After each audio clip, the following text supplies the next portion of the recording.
आज मैं बात करने के लिए आया हूँ कि जैसे जिस सेक्टर में हम लोग काम करते हैं वहाँ हमारे लिए प्रोडक्ट बहुत ज़्यादा इम्पोर्टेंट होता है। और हर इंडस्ट्री में ही प्रोडक्ट ही मेन इम्पोर्टेंट होता है। और प्रोडक्ट के बाद दूसरा इम्पोर्टेंट होता है हमारे लिए कस्टमर, जो बाई करता है, जो ख़रीदता है। तो किसी भी सेक्टर में जब आप देखोगे कि प्रोडक्ट का सबसे ज़्यादा इम्पोर्टेंट होता है और कस्टमर के हिसाब से ही फिर उसको बनाया जाता है कि कस्टमर का क्या रिक्वायरमेंट है और कस्टमर किस तरह का प्रोडक्ट चाहता है। और कस्टमर जब कोई फीडबैक देता है तो उस फीडबैक को बहुत ज़्यादा पॉजिटिव लिया जाता है और उस प्रकार से फिर अपने प्रोडक्ट में भी सुधार करना होता है। क्योंकि कस्टमर का अगर कोई सुझाव है, फीडबैक है, तो अगर हम नहीं मानेंगे तो वो परचेज कैसे करेगा।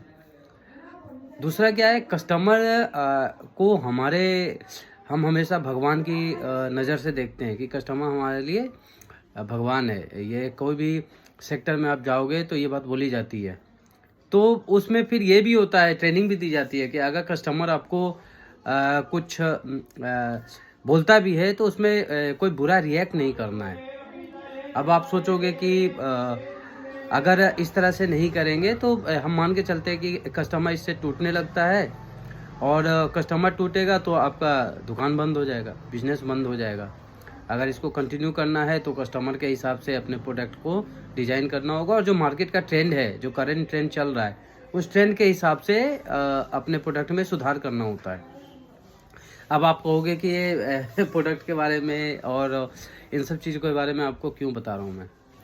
तो अब हम आते हैं मेन मुद्दे पे। हम मुद्दे पे आते हैं जो आजकल सबसे बड़ा मुद्दा चल रहा है, एक पठान मूवी का। तो पठान मूवी का मुद्दा ये है और उसका बहुत ज़्यादा विरोध भी हो रहा है। तो विरोध हो रहा है उसको हम समझते हैं कि आखिर विरोध क्यों हो रहा है, क्योंकि ये भी एक प्रोडक्ट है। अगर आप इसमें देखो तो इस प्रोडक्ट को जो बाई करने वाले हैं, बाई करने वाले को ही दिक्कत है। बाई करने का मतलब है कि उनकी मूवी की टिकट खरीद कर देखना, टिकट को बाई करना, परचेज करना। तो कोई क्यों उसको खरीद कर अपने पैसे लगाकर देखना चाहेगा। अब इसमें कई बातें हैं आप जो समझने की ज़रूरत है। पहली बात तो ये है कि इस मूवी में झूठ है। अब झूठ क्या है? पहला झूठ है कि पठान को जिस तरह से दिखाया जा रहा है और वो सब अफ़गानिस्तान में जो हुआ सबने देखा है। और वहाँ अफ़गानिस्तान में स्त्रियों की शिक्षा और उनका पहनावा, ओढ़ावा सबको पहले से ही पता है। तो यहाँ जो मूवी के थ्रू ये जो दिखाने की कोशिश कर रहे हैं वो केवल एक प्रोपेगेंडा ही है और झूठ दिखाने की कोशिश कर रहे हैं। तो कोई भी प्रोडक्ट अगर झूठ पर आधारित है तो उस प्रोडक्ट का चलना वैसे ही मुश्किल है। इसका तो सबसे ज़्यादा विरोध मेरे समझ से पठानों को ही करना चाहिए और बाकी धर्म के लोगों को ही करना चाहिए। दूसरा है कि इस प्रोडक्ट में जो काम करने वाले लोग हैं, अब जैसे शाहरुख खान को दिखाया जा रहा है, उनको इस तरह से दिखाया जा रहा है सिक्स पैक ऐप में। अब क्या है, पहले का ज़माना गया। अब आज लोग सब समझ जाते हैं कि आज के टाइम में टेक्नोलॉजी के थ्रू और कुछ ना कुछ पहना कर आपको सिक्स पैक, एट पैक सब दिखाया जा सकता है। तो एक बूढ़े को ज़बरदस्ती का जवान बनाकर दिखाने की कोशिश करना, अब ये सब क्या है, अपील नहीं करता। अब जो आपका कस्टमर है वो इन सब चीज़ों में इंटरेस्टेड नहीं है। तो ये ज़बरदस्ती का एक दिखाना है, एक्ट है। तो ये भी अपील नहीं करता है, ये भी नहीं चलने वाला है। तीसरा है आपका, इसके अंदर जो काम करने वाले लोग हैं, जैसे जो हीरोइन है दीपिका पादुकोण, तो जो आपने देखा होगा कि जिस तरह से उन्होंने कपड़े पहने हैं, गाने में जिस तरह से गाने के बोल है, उनका पहनावा जिस तरह से है, तो वो क्या दे रही है। अगर हम मूवी देखने जा रहे हैं तो देखने जा रहे हैं और परिवार के साथ आप जा रहे हैं तो टेक अवे क्या है, लेके हम क्या आएंगे, तो लेके क्या आएंगे, उनको देखकर तो सिर्फ अश्लीलता है, फुहरता है, बेशर्मी है। ये सारी चीज़ों को लेके क्यों कोई आना चाहेगा। कोई भी अपने परिवार के साथ जाकर अपने परिवार में इस तरह की संस्कारहीनता तो लाना चाहेगा नहीं। तो तीसरा ये कारण है कि इस तरह की चीज़ों को कोई भी अपने परिवार में लाना नहीं चाहेगा। तो एक तो पैसा दे, दो ऊपर से ये सारी चीज़ें संस्कारहीनता अपने घर में लेके आए, तो ऐसा कोई चाहेगा नहीं, ऐसा कोई प्रोडक्ट खरीदेगा नहीं। तो तीसरा कारण ये भी है। चौथा कारण है कि चौथा कारण ये है कि जैसे जो मैं आपको बताया कि झूठ इसमें है। जैसे वो जूही चावला अपना केस के तेल का प्रचार कर रही है पिछले 10 साल से और खुद का पति गंजा है। वो वाली कहावत तो शाहरुख खान के साथ है कि ज़बरदस्ती का सिक्स पैक दिखाना, बूढ़े को जवान दिखाना, ये वाला है।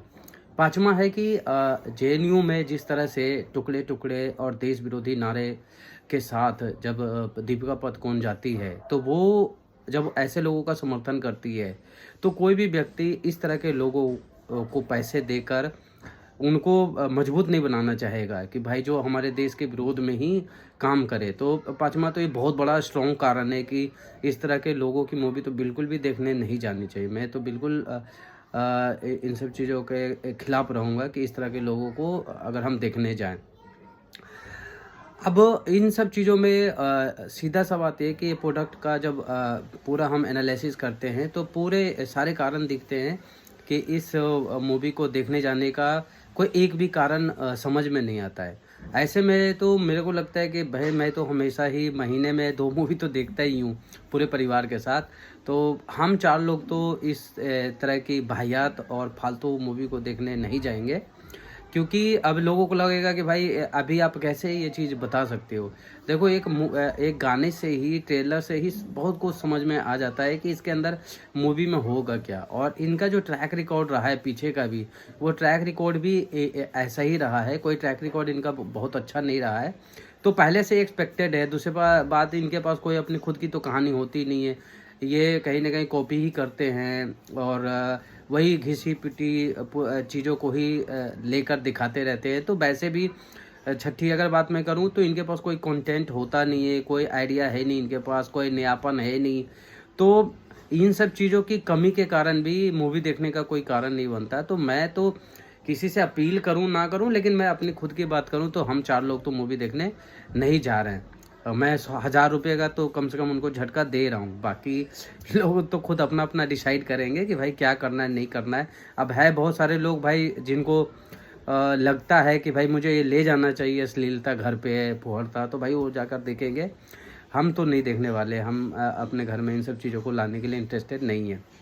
और ख़ास करके ऐसे लोगों को जो देश विरोधी टुकड़े टुकड़े नारे में जब वैसे लोगों का समर्थन करने वाले हो, तो वैसी इस परिस्थिति में तो जाने का मतलब ही नहीं बनता है। इसके अलावा भी जब हुआ कि चलो ठीक है ये सारी चीज़ें हुई, फिर उसके बाद जब ये लोग आते हैं एक मंच पर, और जिसमें कि अमिताभ बच्चन, शाहरुख खान, जया बच्चन, ये सारे लोग एक मंच पे आते हैं और मान लो कि इतना क्रिटिसिज्म हो रहा है, तो वैसी स्थिति में इनको कम से कम ये सोचना चाहिए कि ठीक है, अगर कुछ कंटेंट से दिक्कत है, कुछ अगर शिकायत है, कंप्लेन है, तो उसको पॉजिटिव लेते हुए उसको उनको बताना चाहिए कि ठीक है, हम आपके फीडबैक को देख रहे हैं, समझ रहे हैं, और हम भी इसमें बदलाव करेंगे, और इसको जो भी आपका फीडबैक है उसको लेते हुए इसमें जो भी सुधार करना है, जो भी बदलाव करना है वो करेंगे, और आगे से भी इस तरह की गलतियां ना हो इसका भी आश्वासन देते हैं। पर इसके बजाय वो उल्टे ज्ञान देने लग गए। अरे भाई, जो खरीदने वाला है उसी को आप ज्ञान दे रहे हो, पॉजिटिव निगेटिव आप हमें समझा रहे हो। अरे भाई, हम खरीदेंगे, ये डिसाइड हम करेंगे ना। जैसे हर बात पे इनका आ जाता है फ्रीडम ऑफ एक्सप्रेशन। क्यों भाई, फ्रीडम ऑफ एक्सप्रेशन खाली तुम्हारा है? हम सबका फ्रीडम ऑफ एक्सप्रेशन नहीं है? तो हमारा फ्रीडम ऑफ एक्सप्रेशन भी है, हमारा फ्रीडम ऑफ बाई भी है, हमारा फ्रीडम ऑफ वाच भी है। भाई, हमें देखने की भी आज़ादी है, हमें खरीदने की भी आज़ादी है। अब हम डिसाइड करेंगे ना कि हम क्या देखें और क्या खरीदें। आप हमें थोड़ी ज्ञान दोगे। क्या तुम्हारे हिसाब से ज़बरदस्ती हम देखेंगे? इनकी मानसिकता देखो कि कितना दिवालियापन पे ये चले गए कि आज भी कैसी मूर्खता वाली सार्वजनिक मंचों पे ये बात करते हैं। ये पॉजिटिव निगेटिव तुरंत समझाने लगते हैं। अरे भाई, लोग, जनता इतनी बोल रही है, उनसे बड़े आप अपने आप को आज समझ रहे हो। यही तो मूर्खता बहुत लोगों ने करी है, जिनको पिछले 1 साल से पब्लिक सबक सिखा रही है। अभी एक भाई साहब ये नए आए हैं और ये अब लोगों को ज्ञान दे रहे हैं। अब इनका अहंकार इस लेवल का होता है कि जैसे ऐसा लगता है कि ये ज़बरदस्ती लोगों को लाएंगे और मूवी दिखवा देंगे। क्या, किस लेवल का अहंकार! ये अहंकार असल में बॉलीवुड को डुबा रहा है। पब्लिक के पास क्या है, आज ऑप्शंस है जहां उनको कंटेंट देखने को मिल रहा है, ओरिजिनलिटी देखने को मिल रहा है, सही एक्टिंग देखने को मिल रही है, कहानी अच्छी मिल रही है। जैसे कार्तिकीय आया, RRR आया, KGF है, इस तरह की बहुत सारी मूवी है जो आ रही है, कंटारा है। तो भाई पब्लिक के पास आज ऑप्शन है, अच्छी चीज़ें मिल रही है, तो भाई वो देखेगी, तुम्हारी ये फालतू भैया चीज़ें क्यों देखेगी।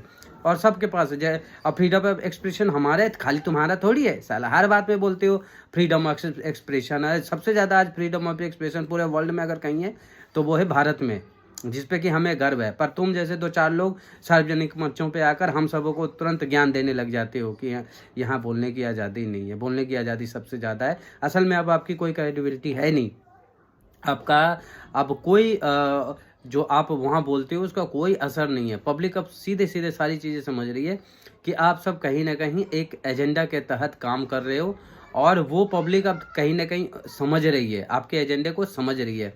और इसी का यही कारण है कि पिछले 1 साल में 33 में से 30 फिल्में इनकी डिजास्टर हुई है, फ्लॉप हुई है, बुरी तरह से फ्लॉप हुई है, सिर्फ 3 चली है। फिर भी अभी भी इनको समझ में नहीं आ रहा है। अच्छा, जब अमिताभ बच्चन ये देते हैं फ्रीडम ऑफ एक्सप्रेशन का, तो ये शायद भूल जाते हैं, आपको याद नहीं होगा, लोग जानते नहीं हैं। जब आपातकाल लगाया गया था, इंदिरा गांधी ने जब आपातकाल लगाया था, तो उसके 3 दिन बाद आपातकाल के समर्थन में 40 कवियों ने लेटर लिखा था। उसमें दूसरा नाम अमिताभ बच्चन के पिताजी का था, हरिवंश राय बच्चन जी का। मतलब वो लोग जो आपातकाल का समर्थन कर रहे थे, जब सारे नेताओं को बंदी बना दिया गया था, जब सारे मीडिया पे प्रतिबंध लगा दिया गया था, आज वो हमें ज्ञान दे रहे हैं फ्रीडम ऑफ एक्सप्रेशन का। असल में ये जो हम देखते हैं कि बाइकआउट हो रहा है, बहिष्कार हो रहा है, तो ये केवल केवल जो आज बहुत लोग तो सिर्फ बोलते हैं कि गाने में कलर के कारण है, पर असल में ऐसा है नहीं। ये सीरियल ऑफ इनके ऑफेंसेस हैं जो लगातार ये पिछले कई सालों से करते आ रहे हैं, और धीरे धीरे पब्लिक के मन में इनके प्रति एक धारणा बैठनी शुरू हुई है, और उस धारणा का आज असल में एक्सप्रेशन हो रहा है। तो इनको लग रहा है कि भाई ये सर्टेन मुद्दे के कारण इनका विरोध हो रहा है। असल में इनका विरोध आज से नहीं, बहुत पहले से ही चल रहा है। पर हुआ क्या है, आज सोशल मीडिया में जब लोग खुलकर इनके खिलाफ बोल रहे हैं, तो इनको लग रहा है कि ये विरोध हो रहा है। विरोध पहले भी हो रहा था, लेकिन इनका अब जो स्पीड है ना, वो बढ़ गया है। अब इनको बहुत सही तरीके से इनको जवाब मिल रहा है, तो जवाब मिल रहा है तो ये बौखला गए। बौखलाहट में आकर ये नए नए शब्द गढ़ते हैं, freedom of expression, positivity, negativity, ये सब, और उसके बाद पब्लिक को गुमराह करने की कोशिश करते हैं, और ये बताने की कोशिश करते हैं कि ये कुछ लोग हैं जो ऐसा कर रहे हैं, बाकी सारा लोग तो अब हमारे समर्थन में। क्यों भाई, तुम्हारे समर्थन में क्यों रहेंगे? लॉजिक और आप अपने चीज़ों को देखो ना कि क्यों आपका विरोध हो रहा है। कोई भी लॉजिक पे बात करो ना, आप सर्टेन पॉइंट्स आप बताओ। पब्लिक तो आपको सारे पॉइंट्स बता रही है कि भाई ये हमारा विरोध का कारण है। आप उस पर जवाब दो कि ठीक है, इन सब मुद्दों पे अगर कोई इलॉजिकल लग रहा है तो आप बताओ। आप जब जया बच्चन अपने नाती के बारे में जिस तरह का कमेंट करती है, तो भाई वैसी चीज़ें आप समाज को दे रहे हो, तो कोई क्यों आपका विरोध नहीं करेगा? हैं, आपके परिवार में ये सब होता होगा, आप सबको क्यों इस तरह का संदेश दे रहे हो और आप समझा रहे हो? दूसरा अमिताभ बच्चन का आपको मैंने बता ही दिया। शाहरुख खान, उनका खुद का लड़का ड्रग्स में पकड़ा जा रहा है, और भाई साहब आप मंच पे खड़ा होकर सबको, पब्लिक को ज्ञान दे रहे हो। पूरा इनका अगर देखिएगा, पूरा सिस्टम में, इनके सिस्टम में पूरा गंदगी है, और गंदगी को साफ करने की कोशिश तो करेगी ही पब्लिक, तो पब्लिक वही कर रही है। और इंडस्ट्री में जो गैंग बना हुआ है और गैंग जिस तरह से काम कर रहा है, असल में वो सारा एक्सपोज हो चुका है। और अब एक्सपोज हो जाने के बाद इस तरह के लोग अब बाहर निकलेंगे, बाहर निकल कर देश के खिलाफ, सरकार के खिलाफ हर तरह का षड्यंत्र करने की कोशिश करेंगे, और उन सब का जवाब हमें देने के लिए तैयार रहना होगा। जैसे उन्होंने बोल दिया ना कि हाँ सीट बेल्ट बन के तैयार हो जाइए, तो सब सीट बेल्ट बन के भी तैयार है भाई, सब लोग तैयार है। तो आपका जितना भी प्रोपेगेंडा होगा, उन सबों का जवाब देने के लिए लोग, पब्लिक भी तैयार है। और ये वो आपका था फ्रीडम ऑफ एक्सप्रेशन, ये हमारा है फ्रीडम ऑफ एक्सप्रेशन। जय हिंद, जय भारत।